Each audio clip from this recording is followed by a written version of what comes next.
All right. Where we All right, at? let me wait. So first thing I want to ask is who had not seen this movie? Perfect. Okay. I actually because I'll make this quick, but I do want to try to provoke a conversation, and I was hoping it would be the two of you that had not seen this. All right. So this is another one of those movies that's hard for me to be objective about. I saw it opening weekend. I bought it on multiple formats. Um, I will say in the pro column, I think this is peak Mickey Rourke. I think he is phenomenal in this movie. I think that if you watch his career, like he basically did this when he was on his way up in Barfly, and it's like a slow motion drunk falling down the stairs ever since. It's I'm bad. not going to argue with that, man. He was on Um, top of his form in this one. it's funny to me that this is our first Alan Parker because Alan Parker had a run between Midnight Express and this that was pretty fucking impressive. Oh, absolutely. Pink Floyd's The Wall is great. Birdie is great. Midnight Commitments is Express and great. yeah, Mississippi Burning is great. hell, Yeah, Bugsy Malone is a it's guilty great. Yeah, pleasure. exactly. And Fame is great. I think that the AV Yeah, package Fame's in good. this movie is fucking phenomenal, especially watching the 4K restoration. Like the locations look great. Like all shit like this. Like it's the problem that I have with this movie, and it's only gotten worse every time I've seen it since the first couple of times. Is you know what? Like De Niro didn't feel like showing up in John Lovitz's Red Devil costume from Saturday Night Live because that would be Hollywood's fault. I mean, fucking Pacino in The Devil's Advocate. It's like like a, the epitome of subtlety next to this. There was a choice that was made by Parker in letting De Niro dictate the performance. And by all accounts, because I did listen to some of the commentary, Parker was sort of intimidated by it because this was De Niro kind of like it. De Niro, peak 80s De Niro. De Niro was extremely specific about the length of the fingernails, some of the jewelry, the hair. And I guess Parker did struggle with the yellow contact lenses, but what I want to ask the two filmmakers below at the bottom row here is this movie, like I like this movie, but I should fucking love this movie because at its core is a really great story. And if there had been any doubt leading up to the last act about who Rourke had been dealing with the entire movie, Right. wouldn't it have been 1,000% scarier and more impactful instead of like the first scene, you're like, it's Satan, Lucifer? Are you like it's so obvious and I'm talking to somebody like, well, maybe that's the point. Like it didn't matter. Like we all know he's dealing with Satan, but Mickey Rourke's too stupid to realize he's dealing with Satan. I'm like, yeah, but it would have been better. Again, Okay, hold on. Like an 8 for me. It could have been an 11 if there had been like a oh shit moment when you finally realize the level of the Kaiser Soze. Okay, well let's Kaiser Soze type reveal at the end. Let's unpack this a little bit. The thing is, that's my spiel. Now, 11 minutes into the film, we are introduced to Louis Cyphier, right? Mm-hmm. And the thing is, it's so dumb and obvious that the audience all gets it, right? He's sitting on a throne. Everyone's scared of him. You know, he's got the long nails and he's got the long hair. The cane. He's exactly the whole thing. But the pentagram ring, come on. The thing is, why did he do that? Why did he tell the audience who this was? Good question. That's the thing. That's the gimmick of this film. He's not. There's no mystery to it. We know exactly who Louis Cyphier is. But Chris's question still stands, and I think it's a good one. Instead of like the Brad Pitt Fight Club, or you would have had two. Right. Yes, that's two different movies. I wish this movie had something like that in it. I'm not going to say that it's probably true that it would be a better film had that happened, but I will say that it didn't ruin this movie for me at all. Knowing that he was the devil. I mean, yes, you knew it from the first, right when you first see him, you're like, that's the devil. Right. And then you go, okay, so fine. You're You're just waiting for Mickey Rourke to catch up. Do you know what? Or like, Okay. no. Well, you're waiting for the twist. Still worked for me though, because I didn't know. Spoiler alert for anybody, Right. but Stop I now if you haven't seen it. Yeah, if you haven't seen it, but I didn't 40-year-old know movie, yeah. because then it became a game of what is the devil going to do? Like what? That's the thing. When he finds this Johnny favorite guy, what's going to happen? Do to him? Yeah, Garrett, like, what exactly, is you're on top. You're ahead of the story here. It's not a matter of knowing that this guy is the devil. It's how the devil is going to get his due. Right. That's the story. He needs Johnny We know Favorite to at catch the up beginning with of the the film, audience. we have all the pieces are on the board. There's the devil, and there's a Harry Angel, and everybody else. True. And so we're kind of watching this game play out. Basically, that's what's going on. This is one of those movies. This was a rare experience for me, and every time I have this experience watching a picture, I mention it on this to you guys because I just love it. Where this is like the long Good Friday for me too. I started to like this movie the longer it went on. Yeah. Like at first I was kind of like, oh, I don't know, this is kind of cliche, and all right. I mean, but the acting is phenomenal. The production design is off the charts, gorgeous. Yeah. Well, this is like the Coen cinematography brothers is have gorgeous. on Alan Parker, man. Alan Parker was doing the authentic period stuff before anybody the was. the lighting in this, the lighting, the settings, amazing. the costumes, everything. Yeah, all that stuff. Yeah. But the more the picture went on, the more I liked it, and the more I really got into it and really started to enjoy it. And I ended up really liking this movie. I love this movie. I just wish I loved it more, and I'm really stuck on the what if. I think you're right, though. I think it would have been better, maybe. It would be different. We're just waiting for Harry Angel to catch up with where the audience is. Yeah. Right. Although, admittedly, I first saw this film back in 1987 at the Del Mar Theater. I didn't know Harry Angel was Johnny Friendly until it was announced. I didn't. I thought he was an investigator. And the fact that De Niro is Satan is not the surprise. That's the surprise. That's not the surprise at all. The guy you're looking for is you. All you're doing is watching the devil get his due. The fact that coming out and grabbing him. And it's amazing that, again, spoiler alert, but he's killing these people. I love that. Like, he's the one. He doesn't even know he's doing it. It's so cool that he doesn't know. Like, when De Niro shows up and the hair is out and the nails are really long, I will say that I've been behind it the entire time. The yellow eye thing was really stupid. He tags with his pinky and lifts them up. It's like, oh my god! But that was the part I didn't like. The yellow eyes, and he points at him and says whatever. Oh my god, the yellow eyes are so bad. Well, you know what? You don't need it. You don't need it. You don't need it. I mean, how creepy would it? Listen to this. Listen to this, Jared. How creepy would it have been if that baby just walked into the room and stared at him and there was no special effect right there? That would have been more scary than those cheesy eyes they see superimposed. It tripped on the level of effects in '87. That's a problem.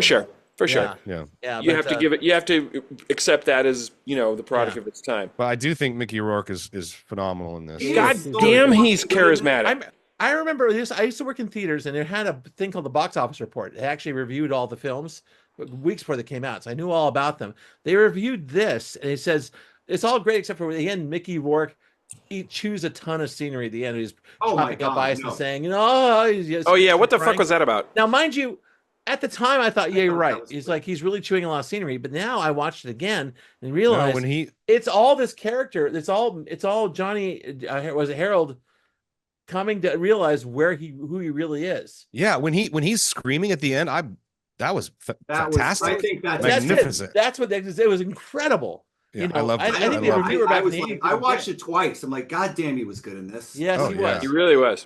And he touched people's faces too much. That whole hysterical breaking up the ice with a. Did you notice that? It was always like he's screaming his lines out. It's like, why is he doing that? You find out every character he meets, he touches their face. It's very creepy. It's very interesting. Also, the motif of fans in this is very interesting. Yeah, I will say too. I was always a fan and always like squeak. There was. There's a reason for that. It's symbolic. I'll tell you that. Yeah. What does it mean? Now I looked it up. Like it's something. I think it's because it's like a 5-pointed star. There's something. But also, they showed Chris. I love that shot behind you, and I love that whole sequence where he went out to Coney Island to talk to those people. I know. Yeah. God damn it, that was so good. Also, and by the way, woman starts singing. The skies in this movie.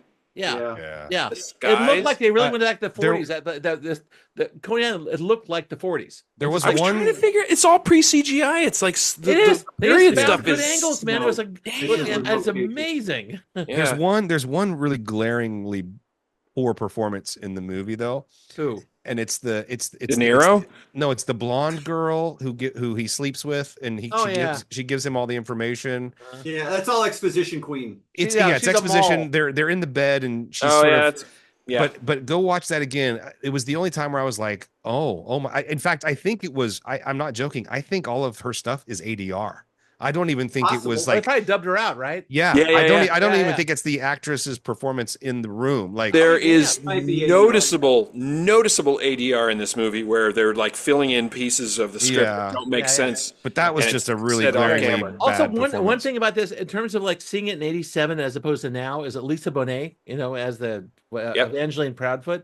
It's like at the time it happened, you were distracted because wait, she's in the Cosby Show and she's naked as a jaybird. Yes. It's like it was distracting, right? You watch it now, it's like you don't give a fuck about the Cosby Show. It's like she did a great job.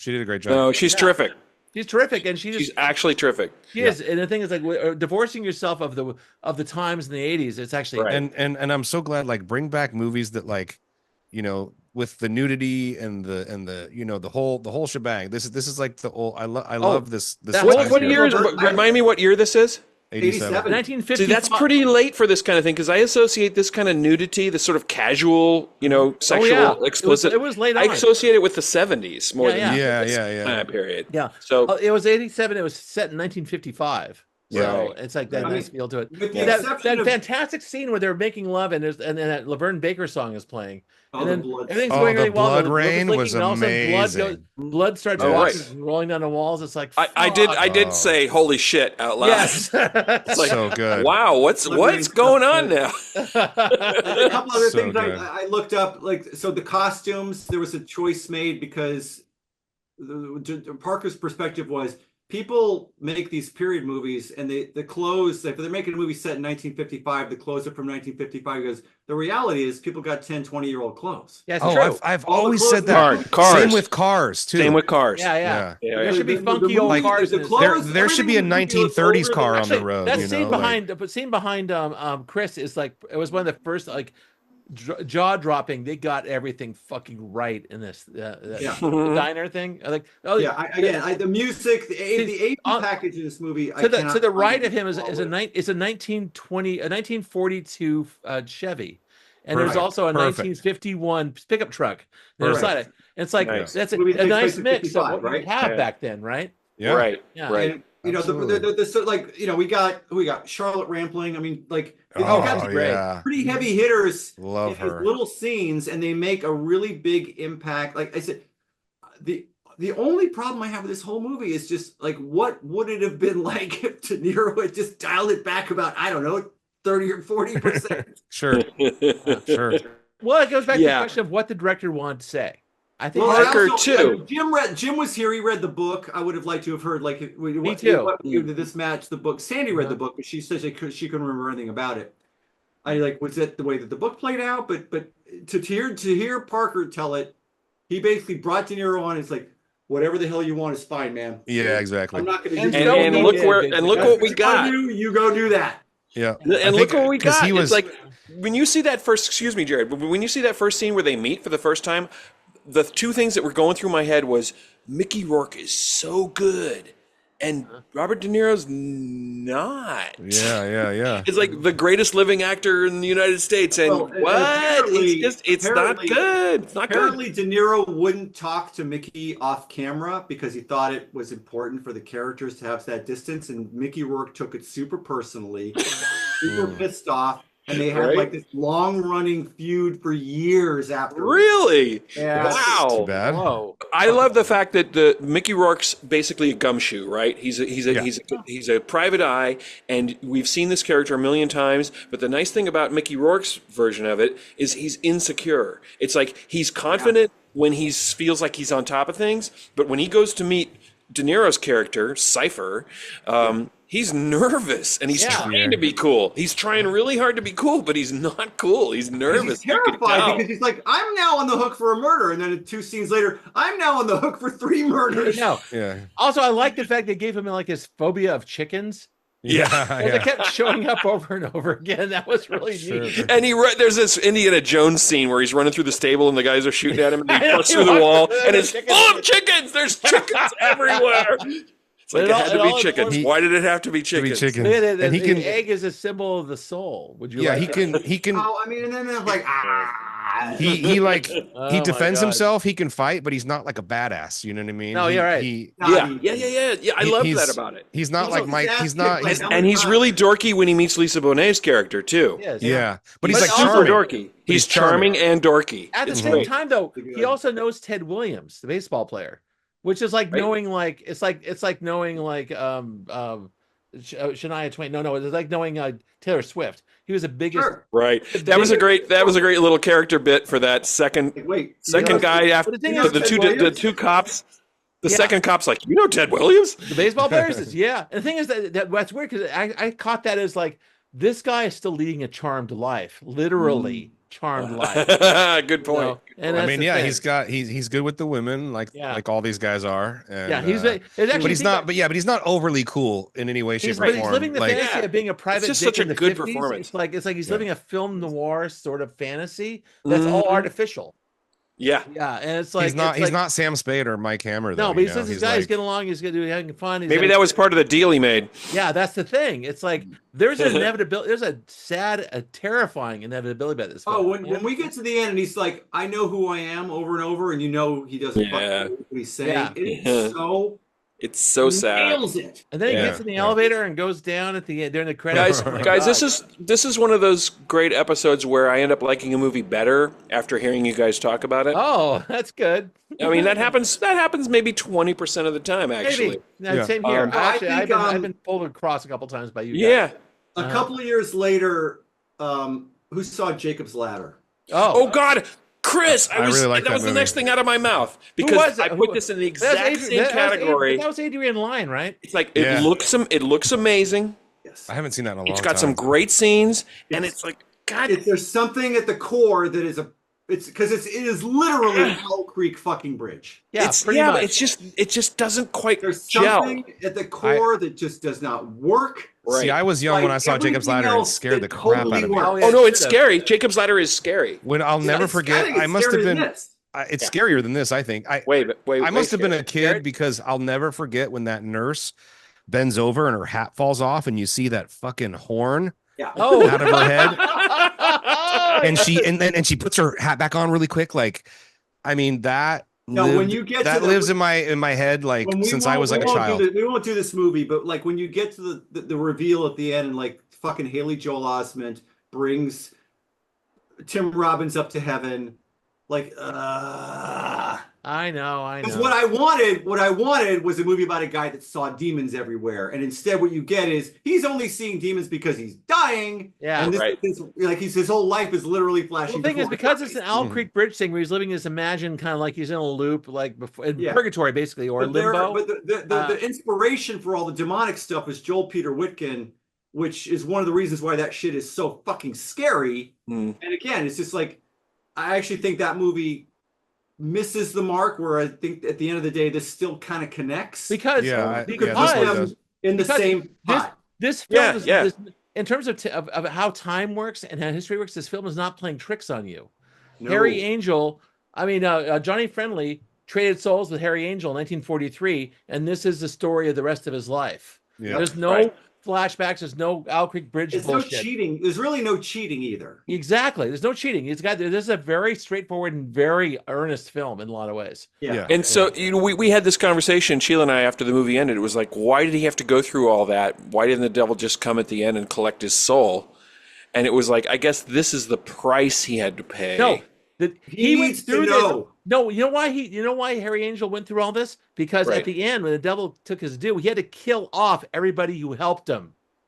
This story is about Harry Angel killing off everybody who helped him be Harry Angel, then getting Harry Angel to go But to I hell. thought I read it as the only way the devil gets satisfaction is when the victim, in this case Harry Angel, knows why it's happening. That's true. At the end, that's what happens. But Like, maybe it's both, because I can see that he's cleaning up. Accomplices get whacked. Basically, right. that's he's the thing. cleaning. He's cleaning house while Thank he's. you. That's exactly what he's cleaning house. But I'll buy what Chris said too. I think the devil wants you to know and torture you, right? It's kind of like when you get assassins. That's what he does, right? He wants to stab you with the pitchfork. That's why I call him a devil. It's that scene in Heat. It's like that scene in Heat where De Niro whacks the guy who basically kicks everything in motion. It's like, look at me when I shoot you. Yeah.